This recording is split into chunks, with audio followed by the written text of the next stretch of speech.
так упрямо. Если бы не твой милый голосок, я бы упал, сделав последний вздох. И звезды между падали, как будто до меня. Я каждый раз загадывал тебя не потерять, но больше не могу, я просто мучаю себя. Теперь ты больше не моя.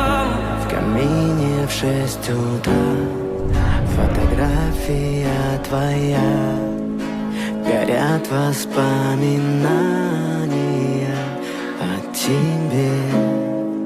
У камина в 6 утра разбитая душа, все твои обещания пустота.